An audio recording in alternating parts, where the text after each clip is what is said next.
Leo, Sun, Moon, Rising, Venus signs, cross watchers. Ito yung reading mo for December 15 to 21 or kahit pagkatapos ng mga petsang nabanggit ko kasi lahat naman ng readings ko dito ay timeless. Basta kung kailan makarating sa itong reading na ito. At maraming salamat sa iyong patuloy na pagsuporta, pagsubaybay. Thankful, grateful ako sa lahat na nag-follow, like, follow, subscribe, sa mga shares nyo, comments, likes, mga nag-avail ng private reading, membership, subscription, yung mga hindi nag-i-skip ng mga commercials sa readings ko. Yan. At yung mga interesado sa private reading, tignan nyo na lang yung description or pinakadulo ng video ko. Nandyan lahat ng details. Oops! Wow, Leo! Merong pamana. Something na ipapasa sa'yo. O whether ito ay bahay, lupa, kayamanan, pera, hindi ko alam. Kasi ang inheritance naman, nila naman material yan, di ba? Malay mo naman ano ito ipapasa sa'yo. Malay mo, ikaw isa palang prinsipe sa isang kaharian at ikaw pala ay anak ng isang hari at reyna, joke. Basta meron ipapamana sa'yo dyan. Meron kang matatanggap. Okay? Some kind of inheritance. Pleasure, o diba? Ang bongga mo naman. May pamana ka lang, may pleasure ka pa. Sana oil, diba? So, ito lang tipong may enjoy mo. Yan, daming mga, celebration ba to? Basta pag-indulge Basta, this is something na talagang sobra-sobrang ikakatuwa mo, may enjoy mo ng todo. Kasi may pleasure. Ano man ito. Pero nakikita ko maraming sweets dito. Baka naman ito ay mahilig ka sa mga sweets at ikaw ay mag-overindulge sa matatamis. So, beware lang kung may diabetic ka pala, bawal sa'yo yung mga ganyan, Kasi may too much pleasure. Basta anything naman na too much masama. Di ba? Tama ba, Leo? Ay, ang dami to. Uy, nag-uumapaw ka, Leo. Ang dami mga prutas dyan. May ubas, saging, oranges. At may halong datong, Basta meron mga nag-uumapaw dito. Ang dami mong blessings. Ang daming indulgence. So, yan, nandito yung abundance, yung pleasure, yung richness. Rich talaga, dear, kasi meron kang pamana, may datong, may mga ka pa dito, pleasure, tsaka kung ano-anong abundance po. Ikaw na, Leo. Ikaw na yung nag-uumapaw. Siksik, liglig ka dyan. Oh! Union, pagsasama, partnership, romantic man to or business. Basta may magjo-join forces dito. Sa romantic man ito or hindi, may pagsasama, pwedeng kasal, engagement, pagiging magjuwa, mag-own, or business partnership, contract. May dalawang parties na magko-connect, magsasama, magiging mag-partner. Okay?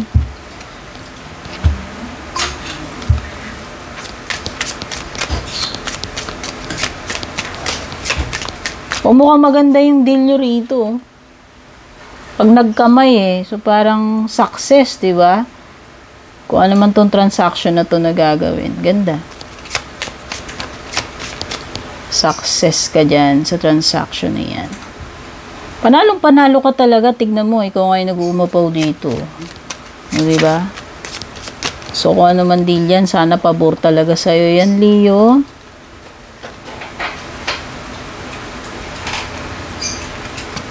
Ganda naman ng card mo. Kaya lang yung isa, may sinasabi. Okay. So, unahin na natin dito. Spirit says to have more faith and trust. Wag mawalan ng faith. Pagtitiwala, pag-asa, Leo, ano ba to? Sa divine man ito or sa relationship mo kung saan man, sa sarili mo, Maraming pwedeng bagay itong nag-a-apply. Depende na po sa sitwasyon ninyo yan. O, hindi ko naman siya i-label ng specific. Basta sinasabi lang ng divine, dagdugtungan mo yung iyong faith. Patibayin mo yung iyong pag-asa, pagtitiwala. Dapat hindi nawawala, no? The path is clear. Go for it. O, green light. Leo, it means go. Grab it. Go signal yan. The path is clear. Claim mo na yan or ano mo na. Sunggaban mo na. O, diba? Yun lang. Ito yung sinasabi ko, negative card. Dark entities are preventing this from happening. So, may mga kontrabida rito. Yung mga kampo ng kadiliman. Leo, kung sino man itong mga to. Pwedeng tao, pwedeng hindi. No? Yun yung mga humahad lang. Pero, di ba, kailan ba na naigang kadiliman sa kabutihan? Ako naniniwala ako, hindi kaya ng kadiliman ng kaliwanagan. Ang kabutihan, nananaig pa rin ang kabutihan. Depende na sa faith mo yan, sa paniniwala mo. Siyempre, kung naniniwala kang kaya kang talunin ng kadiliman, di yun yung minamanifest mo, yun i-imagine mo. Baka, kumbaga, be careful what you wish for, di ba? Pero yun na nga, ibig lang sabihin dito, may mga kampon ng maiitim na kilikili na gustong sumagabal dito sa ano mo, ikabubuti mo, or kung ano man tong supposed to be na dapat yun yung marireceive mo. Kasi nga parang may mga marireceive ka magagandang bagay dyan, ang dami. Oh. Alam mo na, minsan may mga energies na inggitero-inggitera, tao man yan or hindi, di ba? Panira moment, yung mga ganun. Don't shy away from your desires. Ayan. O, wag kang mangimi. Pag may gusto ka, pag may pangarap ka, pag may goal ka, gawin mo yung mga dapat mong gawin. Wag kang mag-back out. Wag kang mahiya. Basta hindi naman masama yung gusto mo, yung intention mo. May exception, syempre. Kailangan namang masama yung pakay mo, yung goal mo. Syempre, wag ganun. Oh, pero yun na nga, kung maganda naman yung mga intention mo, yung mga goal mo, gusto mo mangyari, bakit ka naman mahihiya? Diba? Go for it nga, ayan, no? Path is clear, go for it. Green light. There will be a powerful outcome, o diba? Pinapalakas yung loob mo. Dear, nakita mo naman, hinugot ko yan. Hindi ko pinili yan, hinugot ko lang. Ito yung mga nahuhugot ko eh. Basta, maganda yung outcome. Powerful yung outcome mo. O, diba? San ka pa? Tingnan na natin love life mo.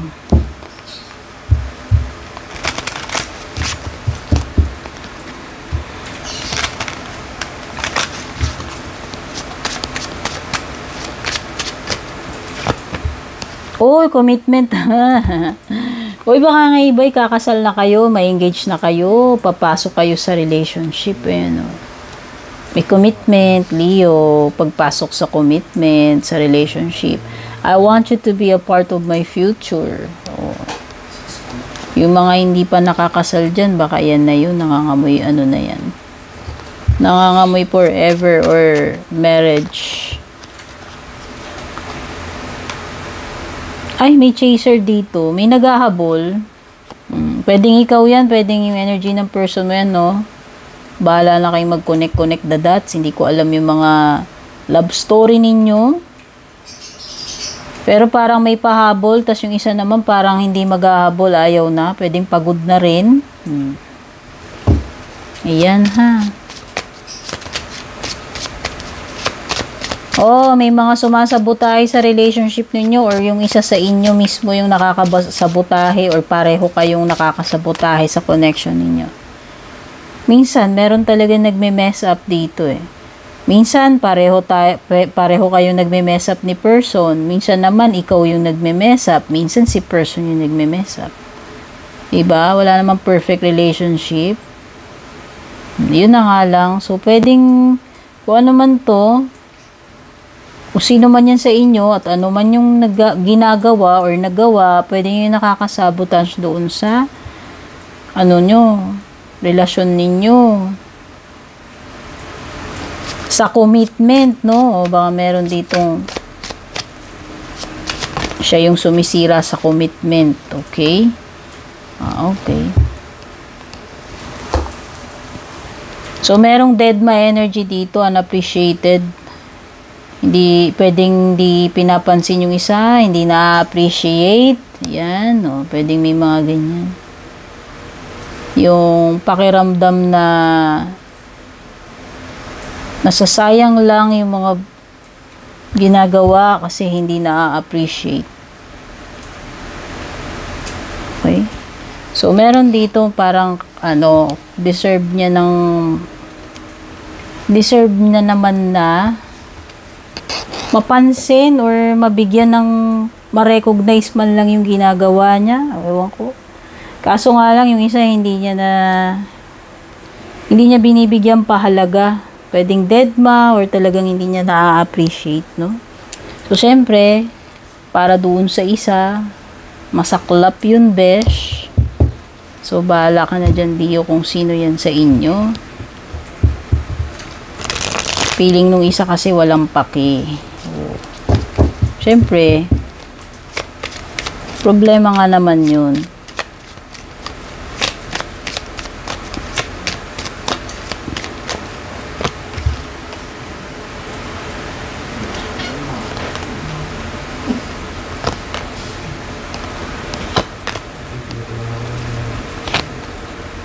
Okay.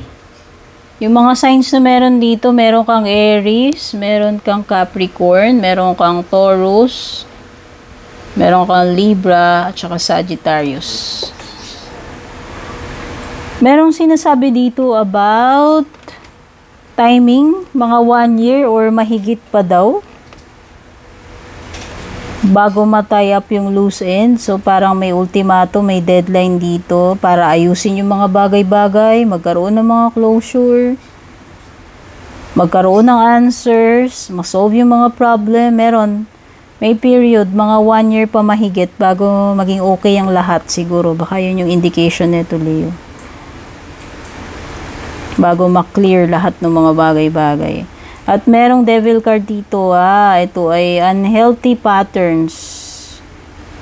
Leo, pwedeng sa sarili mo yan, pwedeng unhealthy connections, mga bad habits, addictions, attachments, anything na toxic para sa iyo. Tao man yan, sitwasyon, relationship, or yung mga sa sarili mo. Meron ditong parang pagiging ano ba tawag doon?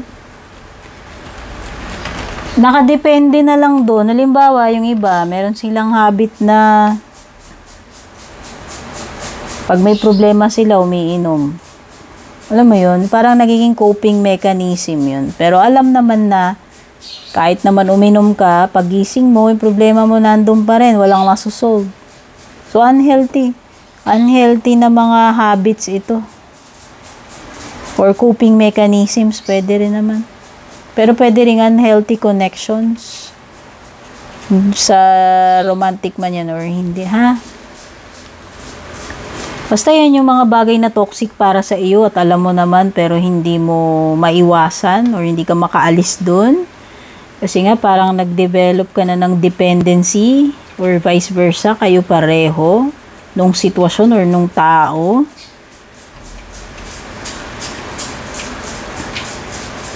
Okay, may person dito insecure.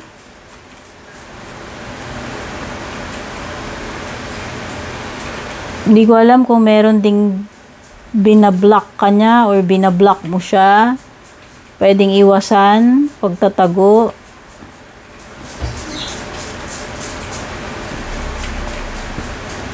Something tungkol sa katawan mo or health mo. May tendency dito, Leo, na pagiging unhealthy. Sabi ko nga, mga bisyo man yan, pagkain sa mga unhealthy. Toxic para sa'yo, especially sa katawan mo, sa health mo. So, yan yung dapat mong baguhin, ayusin kung ayaw mong mapahamak or magsakit ka. Parang may mga dependence dito like bisyo. Okay?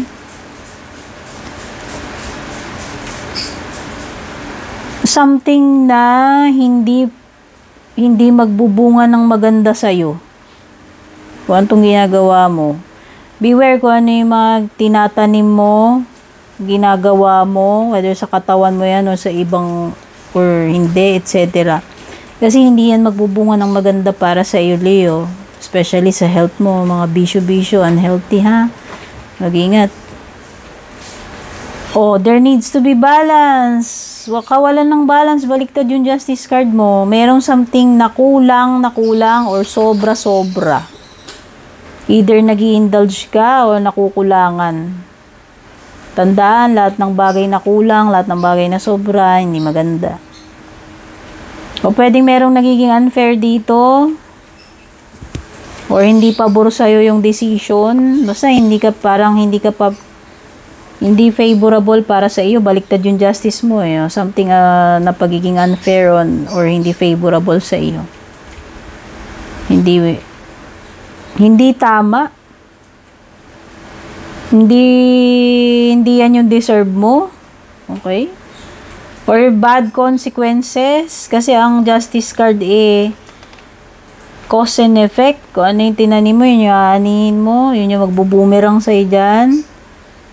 So, baliktad dyan. Pwedeng hindi maganda talaga yung bunga sa'yo.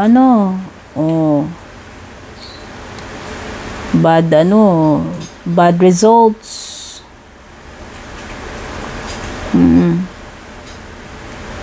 Pwede kang mabiktima rito. Mag-ingat sa mga ganyan. Mabiktima ng injustice. Pagiging unfair ng sitwasyon or ng mga tao. May mga legal matters din kasi justice card dyan. And yun nga yung una kong binanggit, which is yung balance. Ayan may something talaga na hindi balance eh. So, kailangan mo tong temperance. Kailangan mo tong temperance para maibalik sa balance tong mga bagay na nawala sa sa tama. I-realign mo sila, balansihin mo.